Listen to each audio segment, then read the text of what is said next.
इसलिए बिहार बोर्ड से अगर मैट्रिक परीक्षा में डायग्राम को लेके कंफ्यूज है, मतलब बायोलॉजी एक ऐसा सब्जेक्ट है, आप साइंस के किसी भी पोर्शन को, फिजिक्स केमिस्ट्री को इजीली कंप्लीट कर लेते हैं, बट बायोलॉजी का ये चित्र वाला फिगर वाला जो बच्चा है आपको रोके रखता है। तो चलिए इस परेशानी को आज की इस वीडियो में दूर करते हैं, जानते हैं इंपॉर्टेंट फिगर्स को। और पहले तो सबसे पहले दो पार्ट में इस वीडियो को डिवाइड करेंगे।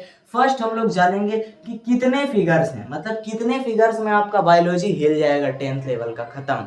दूसरा चीज हम लोग जानने वाले हैं 26 के लिए इनमें से कौन से संभावित हैं। तो इनमें से संभावित तभी पता चलेगा जब पहले हम ये जानेंगे कि कितने फिगर्स दरअसल आपके सिलेबस के हिसाब से हैं।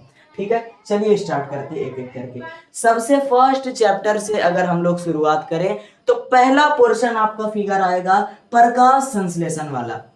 प्रकाश संश्लेषण बोलेंगे भैया कि इसमें मुझे क्या फिगर बनाना है, तो इसमें पौधे की पत्ती को, पौधे यानी गाछ का जो पत्ती होता है उसको ये दर्शाना है कि कैसे सूर्य प्रकाश और कार्बन डाइऑक्साइड लेके, मृदा से जल एवं खनिज लवण लेके ये पत्ता किस प्रकार अपना भोजन स्वयं बना लेता है। बस इसी चीज को दर्शाना होता है प्रकाश संश्लेषण वाले फिगर में। ठीक है, दूसरा चीज जो हमारा पोर्शन है वो है सूक्ष्म जीवों वाला पोर्शन। तो उसमें आपको कभी ये चांस काफी कम है, वेरी वेरी लो, बट मैं बोल सकता हूँ एक फिगर सिलेबस में एनसीईआरटी में दिया हुआ है अमीबा में पोर्शन से रिलेटेड या पैरामीशियम में शायद। तो अमीबा वाला भी एक पोर्शन क्लियर रखना, काफी इजी, कुछ भी वो बना दो। ठीक है, अमीबा का कोई आकार ही नहीं होता है, बट अमीबा वाले को मैं पहले ही कट कर देता हूँ, इसका संभावना नियर टू इम्पॉसिबल, कभी आता नहीं है एग्जाम में जनरली। ठीक है, अब बात करते हैं नंबर 3 जो कि आपके फिगर है, वो है हमारा आहार नाल का फिगर। आहार नाल किसे बोलते हैं, तो क्वेश्चन ऐसे पूछा जाता है मानव के पाचन तंत्र का सचित्र वर्णन करें, या मानव के पाचन तंत्र को चित्रित करें, वर्णन की आवश्यकता नहीं है, ऐसा आता है। मतलब आपको वो आहार नाल बनाना होगा पूरा हर एक पार्ट, जैसे कि इपिग्लोटिक्स हो गया आपका, ग्रास नली, आमाशय, यकृत, अग्नाशय, छोटी आंत, बड़ी आंत। ठीक है, एक चीज आप लोग को कंफ्यूज नहीं होना है, छोटी आंत को ही क्षुद्रांत्र बोला जाता है according to NCERT standard and hard language. तो कभी कभी एग्जाम में क्षुद्रांत्र आ जाता है तो उसका मतलब होता है छोटी आंत। ठीक है, चलिए अगर आपके पास ये 3 फिगर हो गया तो अब हम लोग नेक्स्ट बढ़ते हैं। पहले अभी सिर्फ और सिर्फ हम लोग ये जानेंगे कि फिगर कितना है, उसके बाद संभावित। ठीक है, अब बात करते हैं हम लोग चौथा फिगर जो कि हमारा आता है श्वसन तंत्र से संबंधित। किस तंत्र से, श्वसन तंत्र का। इसमें क्या क्या आ जाएगा, तो वही नासा द्वार आ जाएगा। ठीक है, फिर यहाँ पर आपका ट्रैकिया या श्वास नली, फेफड़ा, ठीक है, वायु कोष्ठक, इस तरीके से कुछ था।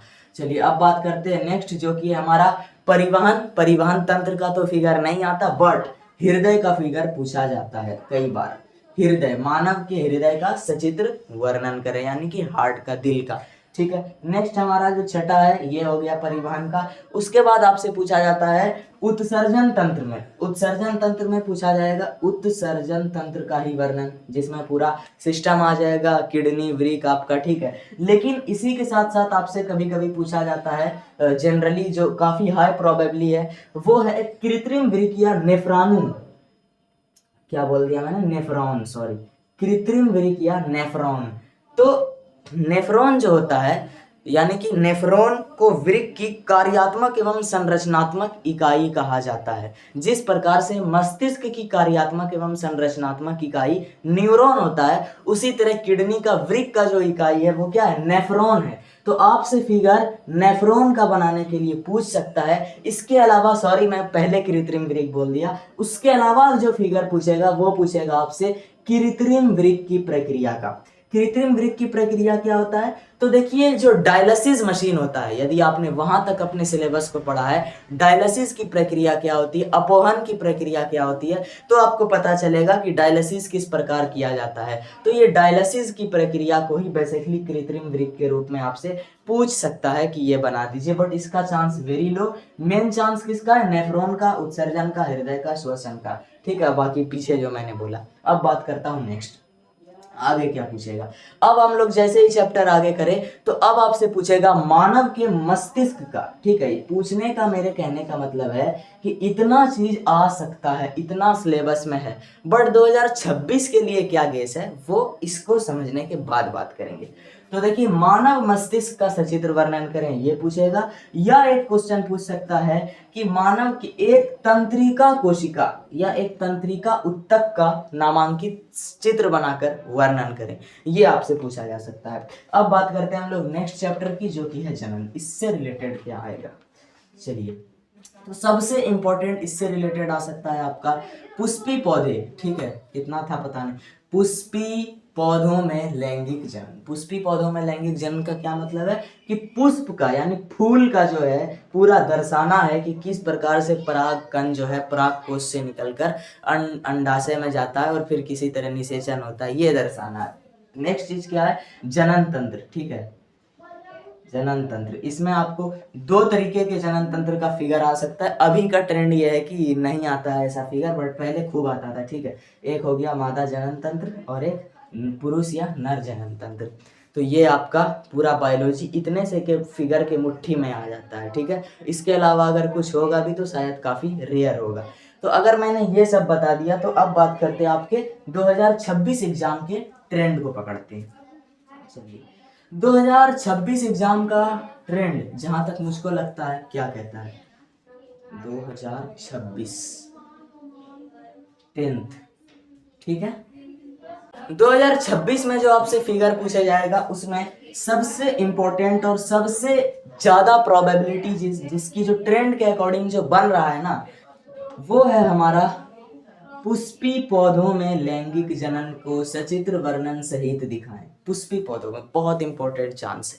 नेक्स्ट किसका चांस बन रहा है, नेक्स्ट हमारा बन रहा है एक तंत्रिका कोशिका। एक तंत्रिका कोशिका का सचित्र वर्णन का चित्र बनाकर नामांकित वर्णन करें, ये क्वेश्चन, ठीक है। एक तीसरा क्या चांस बन रहा है, मानव में श्वसन की प्रक्रिया, मानव में श्वसन की प्रक्रिया का सचित्र वर्णन करें। ये चांस आपका बन रहा है 2026 के लिए, ये आप लोग मान सकते हैं, ठीक है। ये तीन मैंने गेस किया, देखिए इसमें से एक की प्रोबेबली हो सकता है काफी ज्यादा है, क्योंकि ये किसको मैंने पकड़ा, ट्रेंड को पकड़ा। ट्रेंड कहाँ से पकड़ा जाता है, इस पे वीडियो नहीं आ सकती, ठीक है, क्योंकि ये काफी अजीब चीज है जो कि मैं पकड़ा हूँ अभी अभी, कि मैंने देखा कि एक ऐसा साल का पैटर्न है जो कि टेली करने वाला है 26 लेवल पे, तब से मैंने ये तीन निकाला है, ठीक है। और ये आप लोग जब बहुत गहन अध्ययन करेंगे तो खुद देख सकते। एक और चीज बताना चाहता हूँ कि यदि आपको जैसे ये बायोलॉजी हुआ तो बायोलॉजी का सारा फिगर और सारा लॉन्ग क्वेश्चन, बायोलॉजी का ऑल लॉन्ग क्वेश्चन।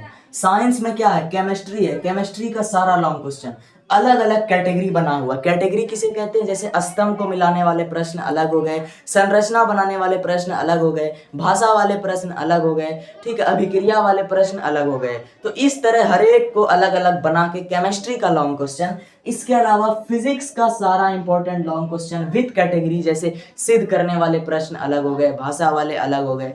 इस तरीके से बेहतरीन तरीके से आपको जो है यूटिलाइज करके पूरे साइंस का सभी दीर्घोत्तरीय प्रश्न, चाहे उस एक चीज के अंदर आपका सारा प्रीवियस ईयर क्वेश्चन का लॉन्ग क्वेश्चन है, सारा प्रीवियस मंथली एग्जाम का लॉन्ग क्वेश्चन है, सारा मॉडल पेपर का लॉन्ग क्वेश्चन है, सारा लगभग सारा एनसीईआरटी का लॉन्ग क्वेश्चन है। तो लगभग ये सारे चीजों को मिलाकर जो ट्रेंड बनता है, जो हिटेबल आपके एग्जाम में होता है, उसके लिए जो एक संपूर्ण पीडीएफ बनाया गया है। तो ये केवल साइंस पे ही लागू नहीं होता, पहले ये साइंस का था, अब ये सोशल साइंस के हर subject, history, polity, economy, geography, इन सब का इंपॉर्टेंट लॉन्ग क्वेश्चन। इसके अलावा मैथ का लॉन्ग क्वेश्चन जो कि बिल्कुल कैटेगरी जैसा बना हुआ है। कैटेगरी किसे कहते हैं, जैसे कि ग्राफ वाले प्रश्न का एक कैटेगरी बन गया, ठीक है, आपका ऊंचाई दूरी के लिए एक कैटेगरी, त्रिकोणमिति के लिए एक कैटेगरी, सांख्यिकी के लिए एक कैटेगरी। इस तरह से बहुत सारे कैटेगरी में मैथ के लॉन्ग क्वेश्चन को यूटिलाइज करके ये संपूर्ण मैथ, साइंस, एसएसटी के दीर्घोत्तरीय का जो पीडीएफ है उसे हम लोग बोलते हैं लॉन्ग कलेक्टो। और ये पीडीएफ आप लोग ले सकते हैं 99 इसके पीडीएफ का प्राइस है। तो देखिए डिस्क्रिप्शन में इसको लेने का लिंक है, बट अगर आप डायरेक्ट लेना चाहते हैं तो इस नंबर पर कृपया व्हाट्सएप करें 9798973345 और यहाँ से आप लोग ले सकते हैं। इसके अलावा जो भी लिंक है, चाहे मीशो का हो, फ्लिपकार्ट का हो, कहीं से भी आप लोग इसे ले सकते हैं, सारा लिंक डिस्क्रिप्शन में है। धन्यवाद। आज की इस वीडियो में इतना ही, लेकिन ज़रूर कमेंट कर दीजिए अपने वीडियो का टॉपिक, क्योंकि अब फिर से टॉपिक ख़त्म हो गया है। तो जल्दी से टॉपिक बता दीजिए, और टॉपिक ऐसा होना चाहिए जिस पे वीडियो नहीं बनी हो।